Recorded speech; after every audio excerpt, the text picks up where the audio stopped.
ማጣራት ተረድቷል። አደጋው የተከሰተው ጃኒ ሲያሽከረክሩት የነበረ መኪና መስመር ስቶ ከወጣ በኋላ ከግንድ ጋር ተጋጭቶ ነው ተብሏል።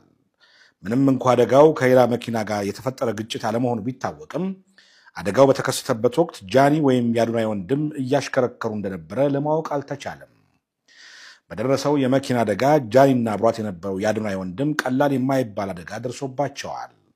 የመኪና አደጋው እንዳጋጠመ በቅርብ የነበሩ ሰዎች ጃኒና ማቱሳላን ወዲያው አንስተው ወደ ሕክምና ወስደዋቸዋል።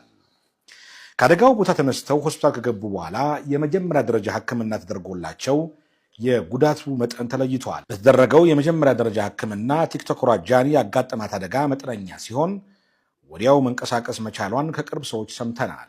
አብሯት የነበረው የአዶናይ ወንድም ማቱሳላ በአደጋው የደረሰበት ጉዳትም ከጃኒ መጠነኛ ጉዳት አንጻር ከፍ ያለ ነው ተብለዋል። ማቱሳላ እግሩ ላይ ከባድ ሊባል የሚችል የመቁሰ አደጋ ያጋጠመው ሲሆን አሁን ላይ ተገቢውን ሕክምና እየተደረገለት ነው ተብለዋል። ጃኒና የአዶናይ ወንድም ሲያሽከረክሩት የነበረው መኪና በምን ምክንያት እንደተጋጨ ለጊዜው በውል አልታወቀም። የመኪናው ግጭት አደጋው ተመዝግቦ መንስኤ ምን እንደሆነ የትራፊክ ፖሊስ እየመረመረው መሆኑን ሰምተናል።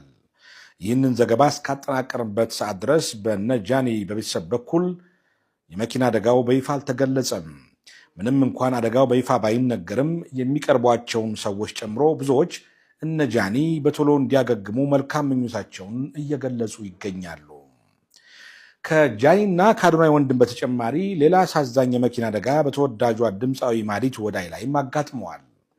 በወርቃማ ድምጿና በባህል ዜማዎቿ በብዙዎች ልብ የገዛችው ተወዳጇ ድምፃዊት ማዲቱ ወዳይ ከባድ የመኪና አደጋ እንደደረሰባት ተሰምቷል።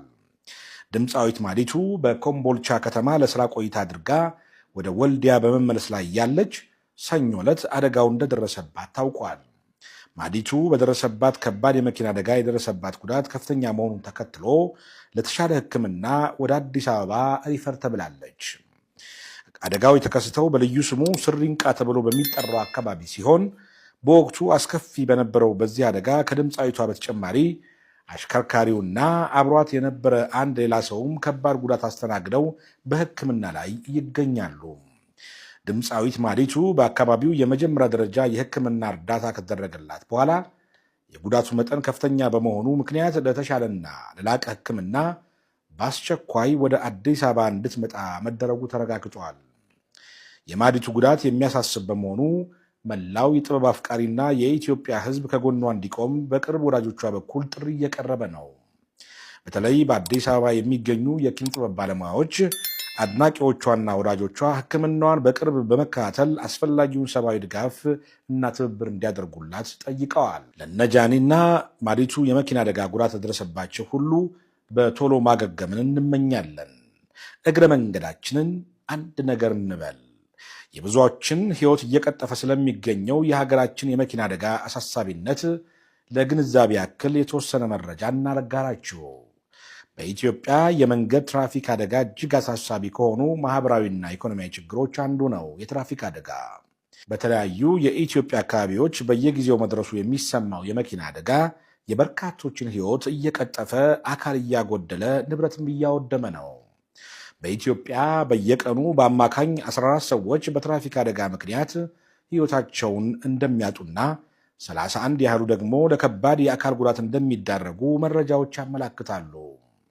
በአገር አቀፍ ደረጃ ከሚከሰቱ የትራፊክ አደጋዎች 68.3 በመቶ ያህሉ ምቹ በሆኑ መንገዶች ላይ የሚከሰቱ መሆናቸው ደግሞ ችግሩን ይበልጥ አሳሳቢ ያደርገዋል። በእነዚህ ምቹ መንገዶች ላይ ከሚደርሱት የመኪና አደጋዎች መካከል 85.9 በመቶ በአሽከርካሪው ስህተት፣ 3.3 በመቶ በተሽከርካሪ የቴክኒክ ብቃት ጉድለት፣ 2.8 በመቶ ደግሞ በእግረኞች ችግር የሚያጋጥሙ ናቸው። በመንገድ ችግር የሚከሰቱ የትራፊክ አደጋዎች 0.7 በመቶ ብቻ መሆናቸውን የመንገድ ትራንስፖርት ሚኒስቴር ጥናት ያመላክታል። ጥናታዊ መረጃዎች እንደሚያመላክቱት ከሆነ አብዛኛው የመኪና አደጋ የሚያጋጥመው በምቹ መንገዶችና በአሽከርካሪዎች ቸልተኝነት ነው። በየቀኑ የብዙዎችን ሕይወት የሚቀጥፈው የመኪና አደጋ በተለይ በከተሞች የሚያደርሰው ሰብአዊና ቁሳዊ ጉዳት አሳሳቢ ሆኗል። በተለይ በወጣት አሽከርካሪዎች ላይ የሚያጋጥሙ የመኪና ግጭት አደጋዎች ከመጠጥና ከቸልተኛ ጋር የተገናኙ መሆናቸውን መረጃዎች እያመላከቱ ነው። ከዋና ዋናዎቹ የመኪና አደጋዎች ራስን ለመጠበቅ ጠጥቶ አለማሽከርከር፣ አደንዛዥ ወይም አነቃቂ ነገሮችን ተጠቅሞ አለማሽከርከር፣ ፍጥነት መቀነስና ለእግረኛ ቅድሚያ መስጠት፣ የመኪናዋ ነዳድ ብቃቶችን ከጥንቃቄ ጋር ማወቅ፣ የተሽከርካሪዎችን ደህንነት በየጊዜ መፈተሽ የዘወትር ልምድ ማድረግ ይገባል። በድጋሜ በመኪና አደጋ ለተጎዱ ወገኖቻችን